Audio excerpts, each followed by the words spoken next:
Hey, everybody, this is Matt from the Off-Farm Income Podcast. Thanks for joining me again today on our YouTube channel, something we're just getting going. Well, I get to interview a really exciting young entrepreneur today named Heidi VanDyke. She's coming to us from Michigan. Vale Farm is the name of her dairy farm and her retail location.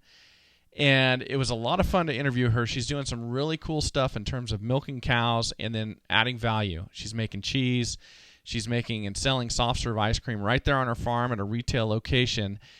And then right there at the end of the interview, I find out that she's doing all this other stuff to sell retail cuts of meat in her retail location, in her storefront as well. It's a lot of fun to hear how much energy and enthusiasm she has for what she's doing. And certainly she's been given some opportunities to get this done, but she is working a ton of hours and really pouring herself into this to make it successful. So I'm excited to share her with you today, and we're going to do that right now. Heidi, thank you so much for joining me today. Hi. Hi, how are you? I'm doing great. How about yourself? Good. Well, good. Well, I'm excited. Pretty good. I'm excited to speak with you and really looking forward to finding out about your story and everything you've been doing. And I want to thank Tyler for recommending you. I always appreciate it when people recommend guests to me. Well, let's do this. So before we talk about your story and about your business and stuff like that, can you just kind of tell us about you personally? Where do you live and how old you are and stuff like that?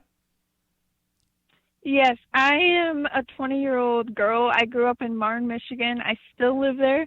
I grew up on a 600-head dairy farm. Okay. We do not a lot of custom work, but we do some custom work for other farmers. I've loved it all my life, and I have a major passion for animals, pretty much any animal. And I love running equipment, but don't try to stick me in the shop and fix any of it or stuff like that. Okay. I worked 4 jobs in high school and went to school and raised my own calves. So when I started this, I wasn't really sure I was going to do this, but I just fell into it, and I'd been working hard for quite a while, so the time came, I was ready. Very cool. Well, what is the name of your business? Vale Farm. Okay. Now, is that the name of your family's farm and your family's business, or is this the name of the business that you kind of branched off with? Nope, this is the name of the business I branched off with. The name of my dad's farm is J&J Dairy, and he farms with 2 of his brothers, and then some of my cousins are still on the farm, but a lot of us are all kind of doing our own thing off of the farm on a different farm. Great. Well, that is great. Well, let's talk about your business. So kind of give us an overview of what it is and what you do. It started out with I was just milking the cows, and I stayed working my jobs because I wasn't 100% sure what I was going to do. My cousin was going to do the cheese side of it, and right before he was about ready to go, he decided he didn't want to do it anymore. So on top of milking my cows, I had quit my jobs and just was running the dairy, and I had no idea what I was getting into, but I decided I wanted to take over the retail side of it and make cheese and sell ice cream and just offer the public what had been offered here before. Okay. And so I signed on to that, and here we are today trying to make it work. Okay. So you have a creamery and an ice cream shop. Do I have that right? Yeah, I have a creamery where we make the cheese here on the farm from the milk from my cows. And I buy the ice cream in from a bigger dairy like an hour away. Gotcha. And so you buy the ice cream from the dairy or the milk and then make the ice cream? Which way does that work? No, I buy the actual mix from the dairy, and then I just put it in my machine for the ice cream. Got it. Very cool. And so you've got a farm and a milking parlor and then a storefront location to sell milk or to sell cheese and ice cream. Is that right? Yes, I don't have a parlor. I still have a stanchion barn.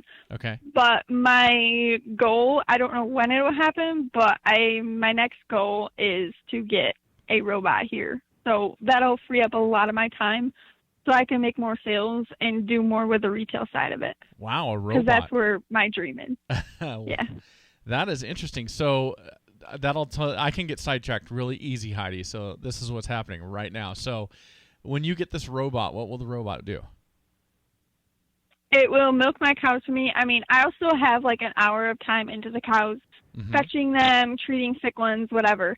But it'll free me from the 7 days a week, 12 hours in between shifts. Like, there's just no time to do anything extra, and I think that's a huge commitment, which I love doing it. I just need the time away to do the retail side of it. Okay.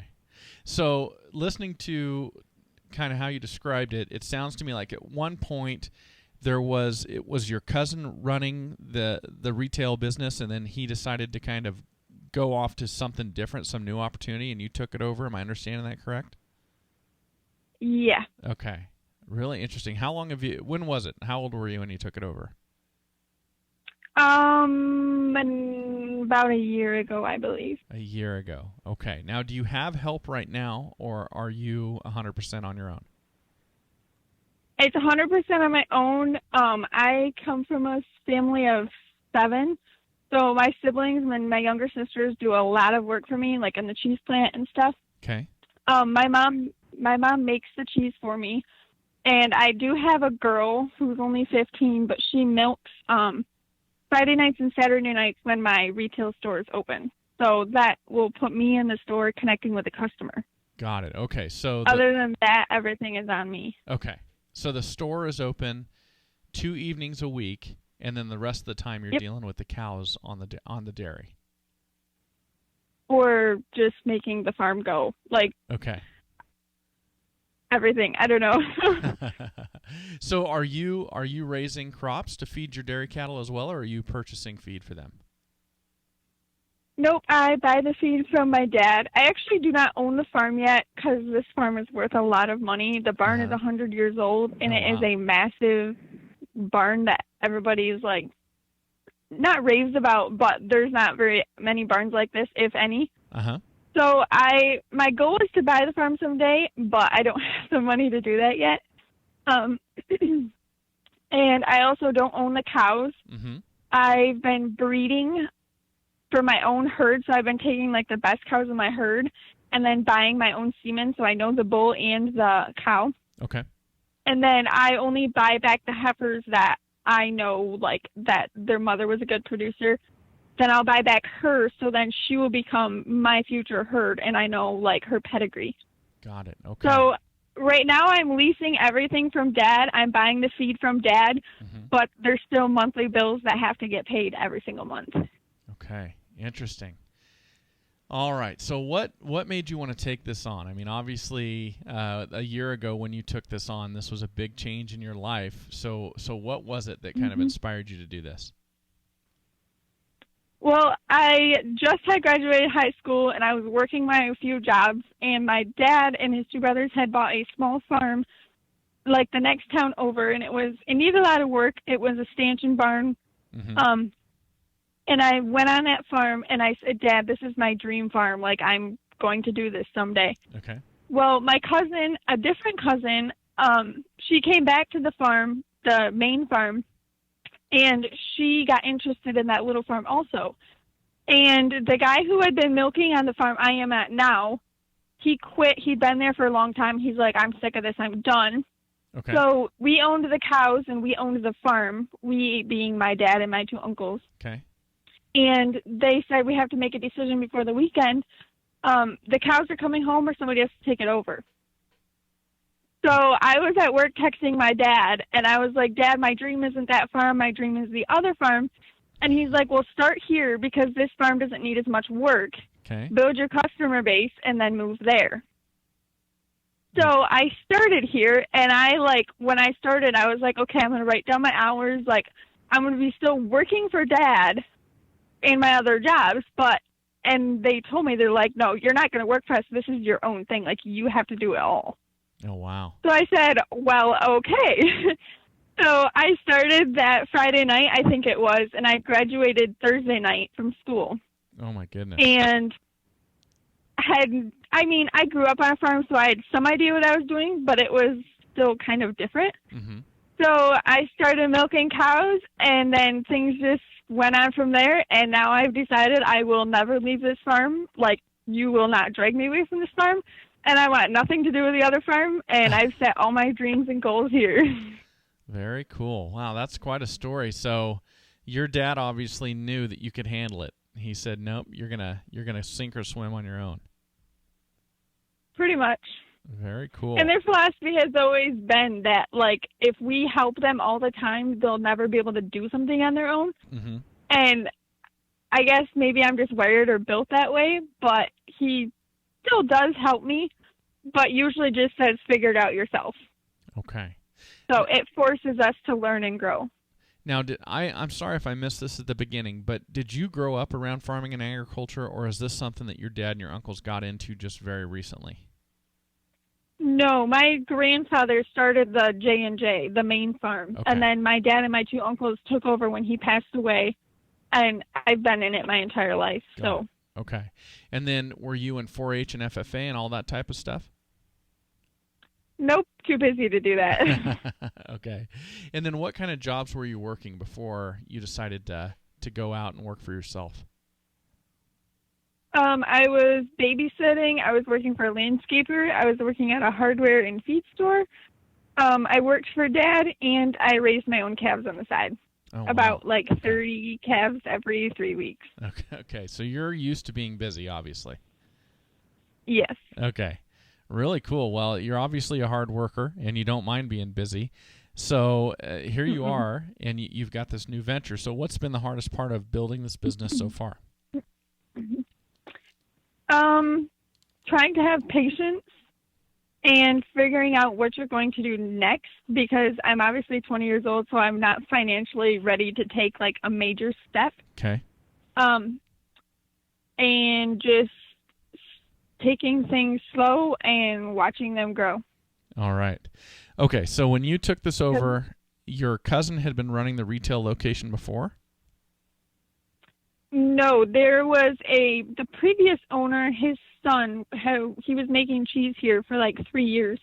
Okay. But same thing, his heart wasn't into it, and he quit, so it sat empty, and then my cousin took over, but he never like opened the shop. He just like tried to fix it up a little bit to try to get it running. Mm-hmm. But then he's like, well, I don't want to do it. So then Got it. they said somebody else has to do it, and I was like, well, I'm here anyways, and I love people and I love animals, so we'll give it a shot. So the retail location, is that on the dairy, or is that at another place like in town or something like that? Nope, it's here on the dairy. Oh, it is on the dairy. Okay, very good. So your cousin kind of never got it off the ground, and so then your dad and your uncles said, well, who's next? Who's gonna make this happen? Mm-hmm. Okay, very good. Yeah, there's between the two uncles and my dad, there's 21 kids. Uh-huh. So they look to the family first. Like, you guys have first opportunity, first option. Okay. But they were just previously married or whatever, and they're like, well, we can't financially take that step, and nobody really jumped on it. So they said, if the family doesn't take over, we're going to go to the community. Okay. Now, you had been working all these different jobs other than raising the calves prior to this and during high school. Have you always thought that you'd like to work for yourself, or was this something when the opportunity came up you decided to become self-employed? Kind of when the opportunity came up, I was partly self-employed doing my own calves because I had to sell them and everything. But I figured I was just going to work for somebody, and if an opportunity did come up, I might have jumped on it. But I kind of was like, well, okay, I'll probably just marry a farmer and then run our own farm on our own, not to be like have my actual own farm, like before I even get married or anything. Okay. That was not my goal. Interesting. Now, how many cattle are you milking? Just 45. Oh, is that all? 45 by yourself. Okay. All right. I like how you downplay that. Just 45, that's all. No big deal. Well, most of the dairy farmers in the area, like, we have 600 head back home, and we're, like, average airing on small. Okay. All right.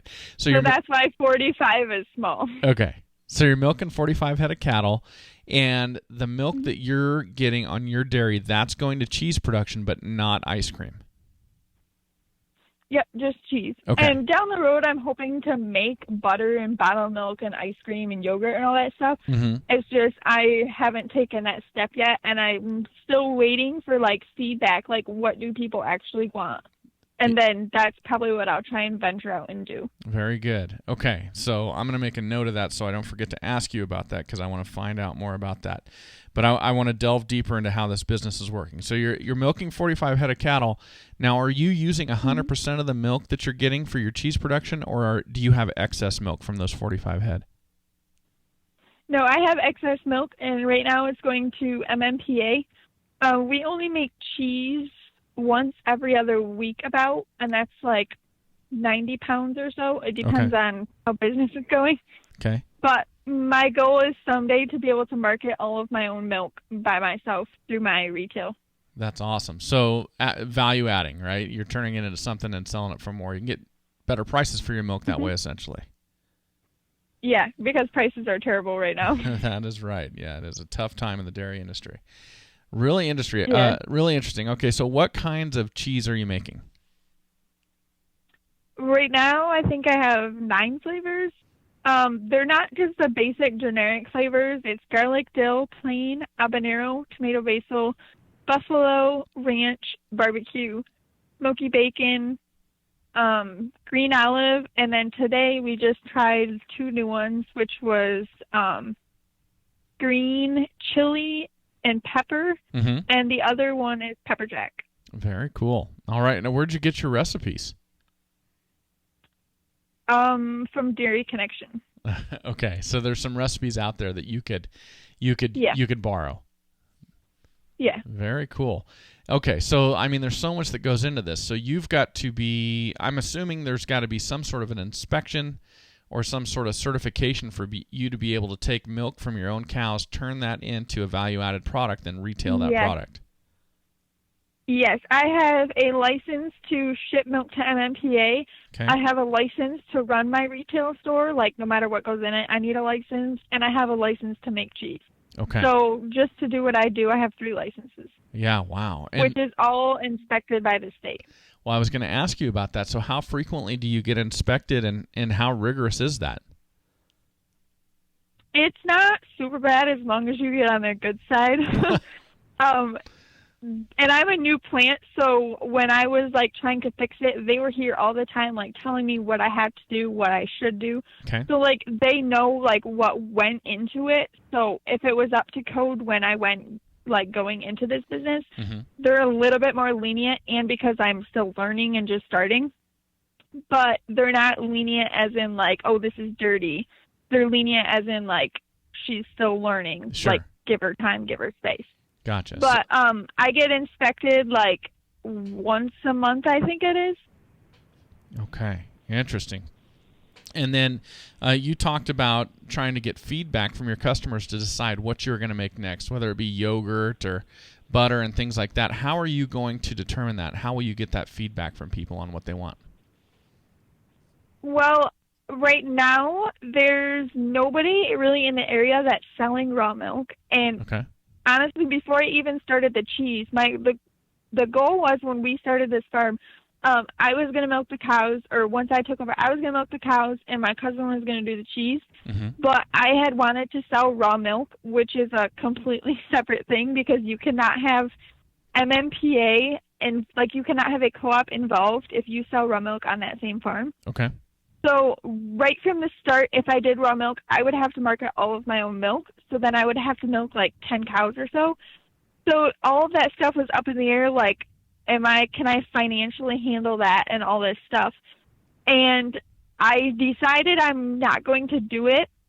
If I ever did, I would probably buy a very small farm and then do it off on the side over there because it cannot happen on this farm. Okay. And the reason I say that is because I still kind of want to do it, but I have people stop at my farm and calls all the time, like, do you sell raw milk? Do you offer raw milk? Do you offer herd shares? And to me, that is a huge sign that there's a need out there because I think if people go out of their way to ask for a product, they really want it. Yeah, if they're showing up at your place, seeing if they can get it, I think that's a pretty clear indication. Yeah. So stuff like that, like if people are saying like, hey, will you ever do butter or something, like if more people ask, then I'll look further into it. But right now it's hard ice cream because I only do soft serve. Mm-hmm. So my goal next year is to try and figure out how to make hard ice cream, either from a soft serve mix or from scratch, and then offer hard ice cream also. Okay. And has that been something that people have been requesting as they come in to buy your soft serve? Yes. Got it. Yes, okay. majorly. Oh, majorly. Okay. Okay. Yeah. So you've got a lot of good indications on where you can go to develop products that more and more people want. So you've got demand for your products. You've got a reputation already. Let me ask you about that reputation. How was that built? Was Vale Farm, was that the name that's always been associated with this place and with this retail location, or did you name it that? No, Vale Farm has been the farm name since this barn was built 100 years ago. Oh, wow. But I think the name actually goes back because this is not the first Vale Farm. I think it was in the east side of the country, New Jersey or New York maybe. Mm-hmm. But I don't know all the history on that. But that name has been on this farm, and I'm hoping to leave it on this farm. And the previous owner bottled milk here for like 50 years. Okay. And they used to bottle everything they produced. So that, and like the entire community remembers that. So Mm-hmm. that like helped set the stage. But then his nephew, who made the cheese about 5 years ago, he kind of built a small customer base for me. So I had people who wanted it when I got started. Okay. But I still have to build my own and a bigger customer base than what I have now. Gotcha. So when you took it over, there was already kind of a reputation. There was already kind of some brand recognition with Vale Farm. Yeah. Okay, that is helpful. Now let me ask you, I know you talked about getting the robot, but you have got, I mean, you have basically at this point, it sounds like you have endless possibilities of ways to expand by developing different products, getting a separate farm so you can produce raw milk, and just kind of serving the demand and the needs of everybody who's out there in your community. At some point, are you going to have to hire staff? Yes, probably. My family won't be around forever. I'll probably for sure have to hire somebody to make the product, like the cheese and stuff. I personally would love to stay in the store. I mean, I still need time off here and there for family and vacation. But I still would love to be in the store to be able to connect to the consumer so they can meet the farmer rather than just put a person in there who just sells the product. But that's exactly why I wanted the robot, is to relieve me from that constant chores, which I love doing. I don't mind doing, but I can never get away. I miss a lot of functions. I miss a lot of friends. Like hanging out and stuff. I miss a lot of family stuff.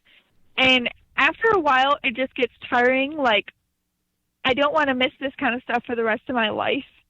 But financially, it's not worth hiring somebody yet because financially I can't handle it because I'm just getting started. And even if I could financially handle it, it's just taking away money that I'm trying to save up for a bigger investment, like something I could use to make butter with or make hard ice cream, which that will generate me money rather than paying somebody else will not necessarily generate money. Yeah, it's an interesting dichotomy on where you reinvest the money and how far you go in one direction. That's really interesting, and I know that you're slammed and you've got all your time is spoken for with everything that you're doing. Have you ever had the opportunity to, or have you considered taking some business classes to kind of learn about some of these strategies that people have used when they're growing as fast as you're growing? I have before, and a lot of people recommend, like customers will recommend like where to go or what classes to take. But my hang up is I don't have the time, and I would rather learn hands-on, not necessarily the hard way, but I would rather try it out myself and ask somebody for advice along the way than to go and then just learn from a book or learn from a person. Because then I can't physically see myself like the actual happenings or the actual progress of whatever it may be. Well, the only reason I ask, and I don't know the answer to this question, but I imagine there's a point where you could invest, say, in a new technology or a new tool or a piece of equipment that would help you to produce more products that could help your business make more money. But I don't know that because you're paying an employee, it doesn't necessarily mean that they're not making you money either. Sometimes I wonder about that, if they're freeing you up so you can concentrate on things that actually will produce more money rather than doing every single task. And that's where I think a business class might come in. I don't know the answer to it, but I bet you there's people that looked at this and they go, under these certain circumstances, your revenue can go up this much faster if you've got other people, if you're delegating certain tasks to other people. That is a very true point. And I heard a podcast recently. I think it might have even been an off-farm income podcast. And they said, you have to figure out when is the time to stop doing the 14-hour an hour jobs. Sure. And that's the part I really struggle with, is like milking my cows. Like, when do I just give it up and let somebody else do it? But I have this stubborn Dutch blood in me that says, well, I would be losing X amount by letting somebody else milk. So it's just where to draw that line, I don't know. But that line has to get drawn at some point, because I can't do it forever. And I already know I can't do it forever. Oh, my goodness. I'm married to a stubborn Dutch girl, so I get it. I totally get it. Well, it really sucks when you are one. All right. So let me ask you about this then. So what is your favorite part? Is your favorite part being with the cows, or is your favorite part being with the people?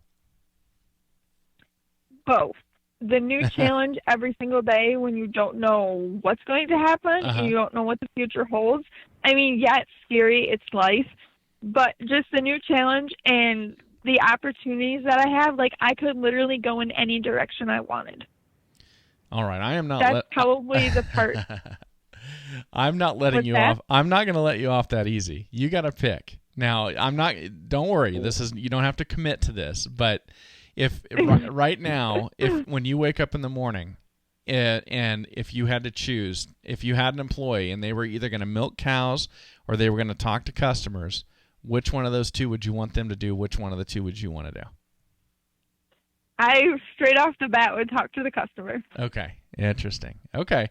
Well, I think that's a good start, right, to try and figure out how to delegate. It doesn't mean you never milk another cow, but it kind of helps you to figure out where you need help. But then that robot's going to help you with that. Hopefully, if I ever get one. Okay, very interesting. Now, are you selling your cheese just at your own retail location, or do you have other retail locations that are selling your cheese as well? Mainly through my own retail location. I do have it in the hardware in town, and I sell some through them. And there's a very busy locally grown, like, they raise all their own. They don't raise it, but they buy it in from local farmers, all their meats. And that place is just exploding. And I've had a lot of comments and a lot of people tell me I should put my cheese in there. Sure. So that is my next goal, hopefully the next couple weeks, to talk to him and see if I can get my cheese in there. Very good. All right. That would be great. But then, of course, one thing leads to another. You've got to sell even more or make even more cheese at that point, right? Yeah. Okay. Well, we've been talking a lot about making money here, Heidi. I've got to stop and do that for a second. I got to do a quick commercial. You want to help me out with that?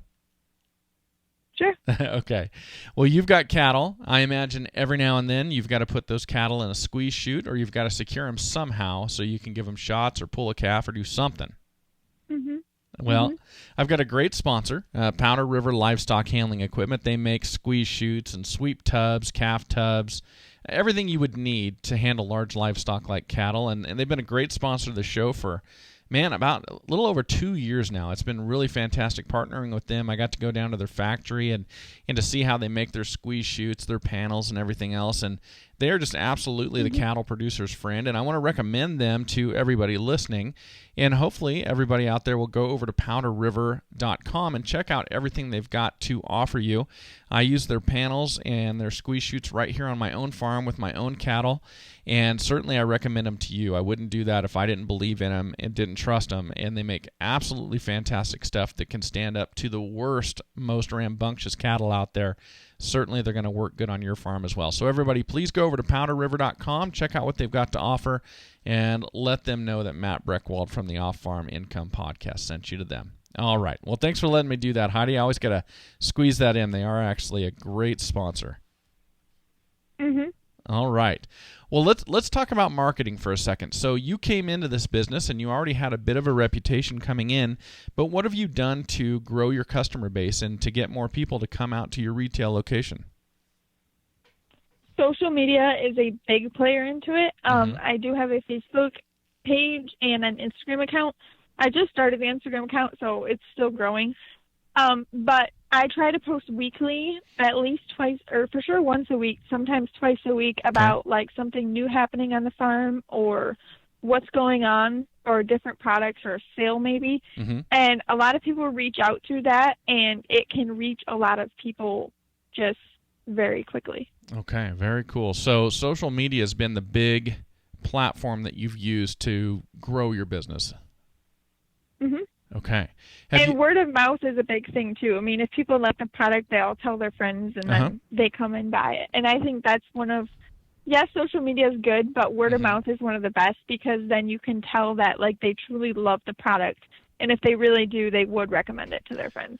Yeah, you're right. Word of mouth is great because there's so much credibility with it, right? If somebody doesn't have any ulterior motive in saying that your product is great, people really trust them and believe them. Yeah, the only problem is it's slow. Now, do you do anything to try and kind of speed that up or to gain momentum with the word-of-mouth marketing, or do you just let it happen organically? I just let it happen. I mean, the more you push it, I mean, it's not a bad thing to push it, but I don't like to go up to people and, like, push on them my business. I mean, if it comes up in a conversation, I will definitely open up about it. And I've made customers that way, and it just seems to happen a lot in my conversations. But I don't like to push it onto people. Like, you have to come to my farm and buy my product or anything. Now, how far out of town is Greenvale Farm? It's actually right on the edge of Coopersville. Oh, okay. So you've got very close access to people in town to come out and buy your stuff. Great. So the next town over, Allendale, is growing very, very rapidly. Oh, well, that's good news for you in that respect as well, in terms of your retail business. Okay, very cool. Now, I want to ask you about funding this business and getting started with the expenses. So many people, when they want to get into farming and agriculture, the big obstacle is getting a place to farm and to start their operation. You kind of had an opportunity there with your dad and your uncle acquiring this particular farm. So how do you plan on, or what is the plan in terms of making this your own going forward in the future? I actually have to sit down with them and talk to them about how this is going to happen. As I slowly invest money into this place, and if I do put a robot here, we need to write up a contract that says that I need at least X amount of years to rent this place so that I can get my money back out of it. But I really don't know what the future holds, so I don't know when I'm going to buy it. But they have made comments to me that, yes, someday you have to buy the farm, but that is my dream and my goal, to be able to own this farm and make my own crucial decisions about the farm. Very cool. So the arrangement to start off is, are you paying lease payments to them to use the facilities and to use the cattle? Yes. Okay. Interesting. Now, as you were getting started, obviously a couple other people had done this before you and it hadn't worked out or they had wanted to give it up. Was there a moment in time as you were getting started where you went, okay, this is really going to work? Just some big moment in time where you went, all right, this is going to be successful. There have been multiple, actually many, many times where I've wanted to just call it quits and say, I'm done. I cannot handle this. I've had a disease go through my calves and just wipe them out one after the other. And there's just times where I don't even want to step a foot on my farm, and I've been in tears.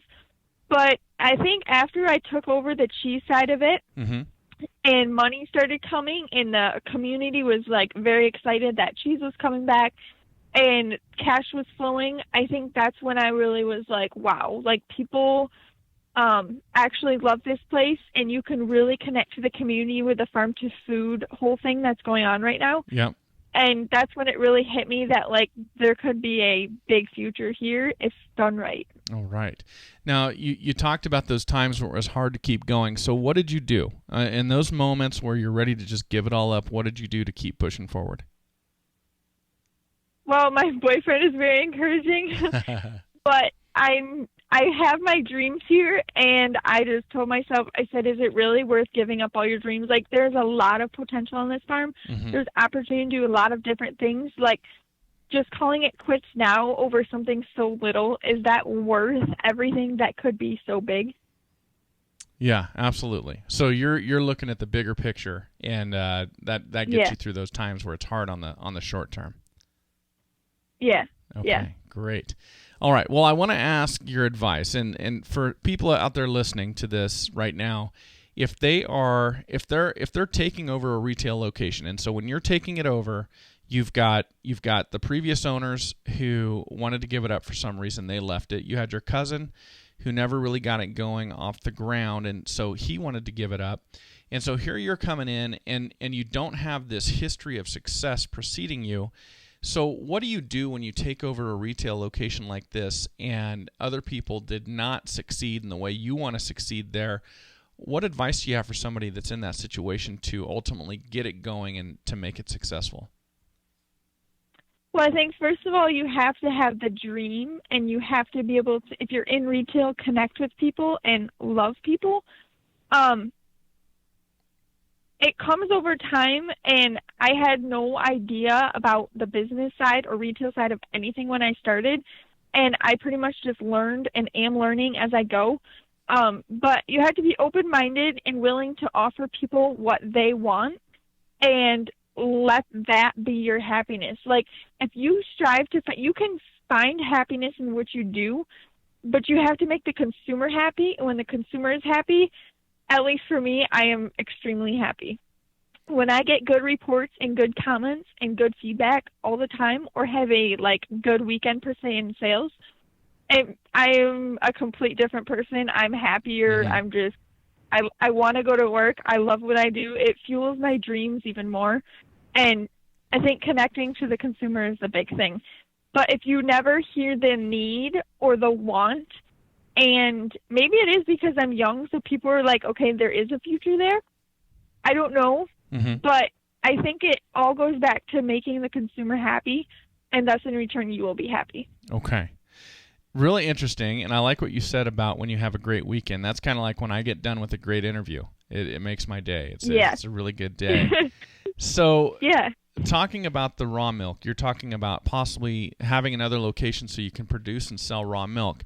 Is raw milk, is this something that's coming to you 100% because that's what the consumer wants? So your advice you're giving here, being open-minded, giving your customers what they want, or is this something that you have some sort of a belief in? And what I'm getting at is, like on our farm, we raise beef cattle, and we sell grass-fed and grass-finished beef. It's not because I'm against corn-fed beef. It's not because I'm against feedlots or anything like that. It's simply this is what people were asking for, so I switched to it because it gave me the opportunity to run a successful farm. And so is that kind of the same for you with the raw milk idea? Yes, to be honest, was kind of my dad's goal when I started this farm, because he had a lot of hey, Heidi, you should do this, or this would be really good for you. And I think they were kind of his dreams that he wanted to see happen. Okay. And I kind of just took them on because it was my dad, and I knew nothing about business or anything besides a little bit I learned in school. But what you learn in school is nothing compared to the real world. Sure. Raw milk, yes, it's a big push for me. I mean, I gave up the dream when I took over the cheese because people started to ask me, if somebody did get sick, it could potentially shut down your entire business. And somebody could get sick off of anything. Mm-hmm. And the chances of them getting sick off of raw milk are actually not that high, even though the media might blow it up and say they are. But if somebody did get sick off of raw milk, because not everybody wants raw milk, there is a need out there, but because of that small percentage of milk that I could sell through it being raw, is that little bit worth everything else that I could do here? And people started saying that to me, and it really woke me up. My dreams are so big. Is that tiny little dream worth everything else? Mm-hmm. So then I just gave up the dream. But now with these calls and people stopping by the farm, it's man, people really want this. And I do have 4 sisters under me, and there is another sister who is 11, and she is exactly like I am. Okay. So I don't necessarily want to do it myself. I mean, I would love to, but having another farm aside of this one would be a lot of work. So I would definitely encourage one of my sisters to do it. So I don't know if I would actually do it, but I definitely could, and there's definitely a need out there for it. Got it. Okay. Now, did you write a business plan before you started all of this? Nope, and I still don't have a business plan. That's okay. That's probably about 90% of the people who come on this show have the same answer. They kind of have an idea and a vision laid out in their head, and they just kind of go. Interesting. Yeah. Now, have you incorporated or formed an LLC or done anything like that? No, I'm in the process of doing an LLC just for the business side of it and banking and everything. I need to have like the business actually in an LLC or a corporation, but I decided to do an LLC just because it would be easier to start with. Okay, got it. Now, are you offering more products now than when you first started out a year ago, or is that something like we talked about that's still yet to come? No, when I started about a year ago, I was just offering soft serve ice cream because I didn't even know how to make cheese. Okay. And the cheese plant was not ready to be able to make cheese in. Okay. So I had told people it was coming, but I was still learning and all that. So I just offered ice cream, but now I offer ice cream and cheese, and then I also raise beef, pork, chicken, turkey, and lamb. Oh, my goodness. I knew nothing about the rest of this stuff. Or the retail side of it. Oh, I had no... Wow. How did we miss that at the beginning of this deal, Heidi? Oh, my goodness. Well, because my first pigs just went to the butcher Monday, so that side of it is also coming. Okay. I have had beef and chicken in the store for a while, but the lambs aren't ready for a month, and the turkey won't be ready till Thanksgiving. So it's out there, and people have put their names in the hat, like, to buy it. Uh-huh. But beef has been really taking off, and that has been a very extremely good seller also. But the cheese and the ice cream right now, because that's mainly what I sell, that's just what I'm focusing on. Awesome. Oh, currently. My goodness. So you are raising all that different livestock to have it butchered and to sell the retail cuts there at your retail location. Yes. That is awesome. I am all of a sudden extremely jealous of you, even though you're working 1,000,000 hours. Why are you jealous of me? Because I have visions like that for my own farm, but I'm not there yet. I think it's awesome that you're doing that. I've always flirted with the idea of some sort of a retail location. I think about where our farm is at and how it's located, and I wonder about doing that. But you've got it going on, and you're doing all that, and you've got the energy, and you're fired up about it. I think it's great.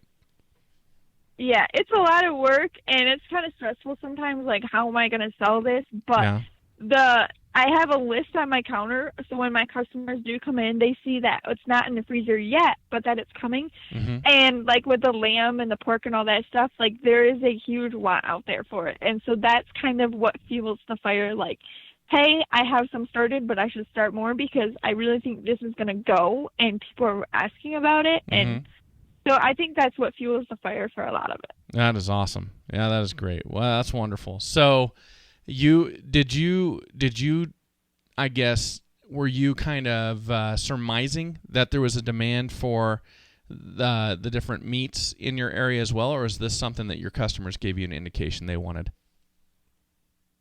Yes and no, some of both. I had been raising a pet steer, like on the side, like just halter trained steer. Uh-huh. And that was the first animal that I was going to put in the store available. And so I had him as a pet, and I was just raising him kind of for whatever, for fun. And I was determined to have him be like the first animal or steer in the store. And he was, and he sold very well, and people were very happy with how he tasted. Uh-huh. And then from there, things kind of just grew, and people would ask about this or that. And my idea kind of was, if they're in the store to buy, like, meat or, like, lamb or something, and they see the cheese and the ice cream, they would be like, oh, hey, let's try this, too. And if they like it, they'll come back, rather than just having, like, one product, like cheese, in the hardware in town, they don't have the option to buy something else. And you can make more money off of selling 5 products than just one product at a hardware in town. Awesome. Okay. Wow. That's incredible. Well, obviously you've had some good mentorship along the way. I want to ask you about business advice. As we've been getting advice from you, what's some of the best business advice that's actually been given to you as you've been getting going? First of all, never give up, no matter how tough it gets. I mean, there are a lot of farmers going out of business. At some point, if you really are that broke, you just have to give up. Yeah. But don't let that negative mindset drive you, or you will give up or have to quit. And give it your 100% all. Like, don't do a half a job, because if people, whether they are a customer or a buyer for a feedlot or something, if they see the good job that you're doing, they will be back, and they will tell their friends. So if you're just doing a half-ass job all the time and you don't really care and your heart is not in it, people see that, and it completely reflects on your buyers, your customers, whatever it may be. Got it. Well, I really like what you had to say there. I think sometimes when people go broke, they still don't give up. And so I don't, sometimes things happen and you go bankrupt or the business loses all its revenue. But I don't think you have to give up at that point, right? It's just you have to start over. Yeah, you just have to start over. Yeah. That's true. Okay, awesome.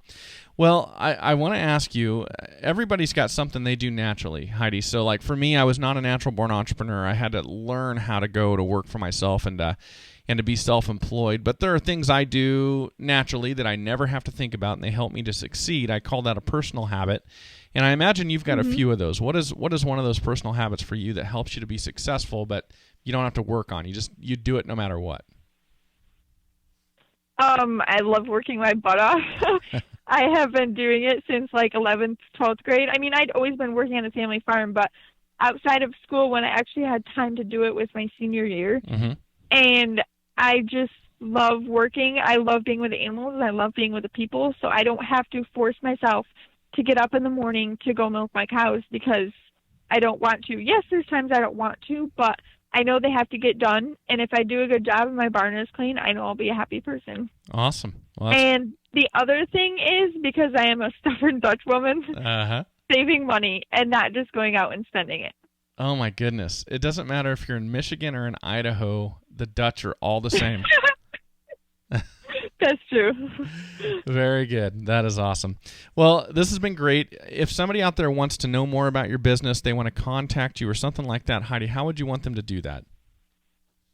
Look me up on Facebook. If they have Facebook, all of my contact information is on there: email, phone number, farm, all of it. Awesome. Okay. I'll send them over there, and I'll link up to it on the show notes. Thank you so much for coming on and sharing this today. This has been great. Yeah. Thanks for letting me talk. Well, hey, everybody, thank you so much for joining us. It is just awesome to be here with you, awesome to do the YouTube channel, and I hope you enjoyed hearing from Heidi. And we hope you join us for our next episodes. And as always, enjoy your journey to the ultimate lifestyle business, agriculture.